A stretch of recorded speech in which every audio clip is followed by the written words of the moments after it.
Hey, I'm Addy, and I've got a pretty interesting video today, which is going to be a breakdown of the 31-second main game Zulrah world record that was achieved in March the 24th by Scottie, a good friend of mine. And of course, a big shout out to him, of course, in the first place for allowing me to use the footage and some of the Discord DM info that he gave me. Now, this is a really interesting record, not just because it's a really fast time for a Zulrah kill, but it's not as simple as you might think. There's both a fair few methods that you could use to get a 31-second Zulrah kill or a 30-second Zulrah kill, and some of them rely on mage, some of them rely on range, and a variety of special attack weapons. So this is just going to be like, you know, a 1-2 minute breakdown of the methods that he used, the weapons he used, the way they interacted, and also how lucky he was to get this, or how unlucky, as the case may be. Right, so I'm going to run the footage now, just straight all the way through with like just straight reaction commentary, and there's some really interesting things to pick up from the get-go. So let's dive into this. So first of all, he's got a range-only setup. He's rocking Blowpipe with Dragon Darts, of course. He's on task. He's got Twisted Bow, and interestingly enough, he's going to be using it on Accurate in a moment here, which is not something you usually see people do, since this does mean you have a 6-tick Twisted Bow instead of a 5-tick, and every tick matters here.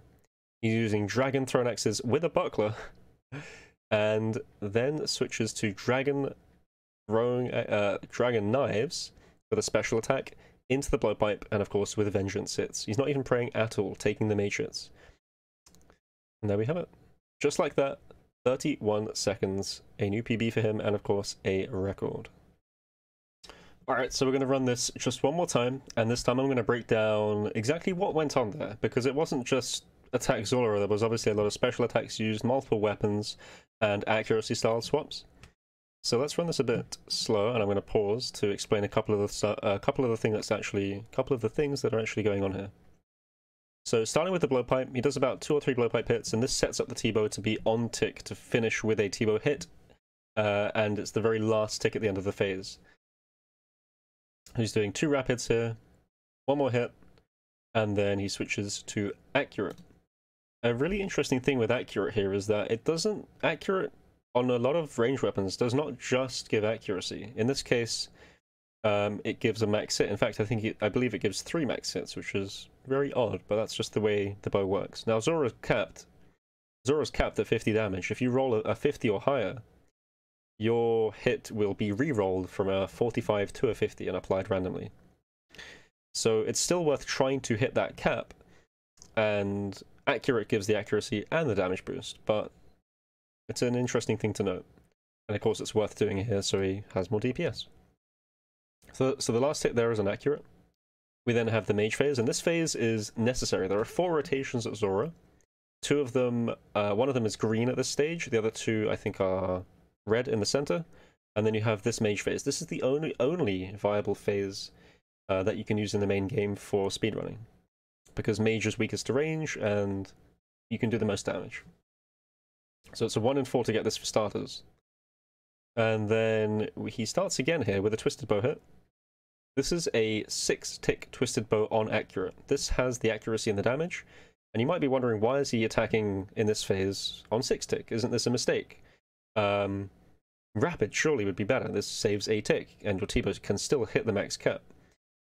The strange thing here is that he's immediately switched to the Dragon Thrown Axes, and he did say to me that he is unable to save the tick here, because when you switch to the axes, you lose the tick. You can't click the special attack bar because it hasn't come up, so you do lose 1 tick.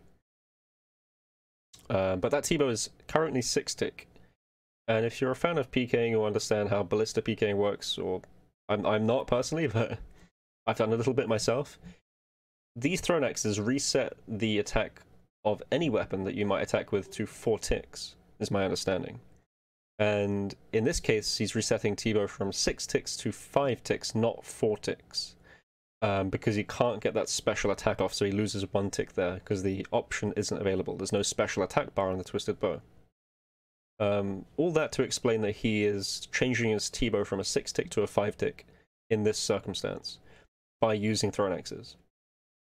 So we have the 1, 2, 3 thrown X's into the dragon knives, into the blowpipe. And if you go back and count those ticks, you'll see that you actually have 8 used up ticks, with the 9th being the knives, indicating the 5 from the T-bow, the 3 from the knives, the 3 from the knives, and then finally the 9th being the start of the attack tick for the knives. So if you have a look here, 1, 2, 3, 4, 5, 6, 7, 8, 9. And on that 9th tick, you can see he's essentially saved the tick on the twisted bow, which is really cool, but also more optimal DPS. And then we continue here with blowpipe hits. Blowpipe is, of course, best DPS in this phase. You could argue that chancing T-bow big hits is good as well, but this is a bit more consistent, and you can still hit really hard with blowpipe. He takes the Vengeance, takes off prayer for another Vengeance, takes the mage hit, and then finishes with twisted bow yet again. So the really interesting thing there is more to do with the T-bow reset time, the use of double Venges, the knives, as well as the axes. It all comes together really nicely, though. And of course, there we have it again. 31 seconds. If you're wondering how long this record took to do, of course he took many attempts, and that number actually comes out to 12,500 attempts over the course of about 130 hours. And this was not even the only method he tried. He tried a few other methods, courtesy of both Scottie himself and also G Challenge M, who helped formulate and sim a lot of the expected values and times and how long this would really take. In addition to that, this method that Scottie was using was about a 1 in 2,200 success rate. So he did go pretty over rate considering this. But yeah, Scottie and G Challenge M's links will be in the description, their Twitters. But thanks for watching. That's all.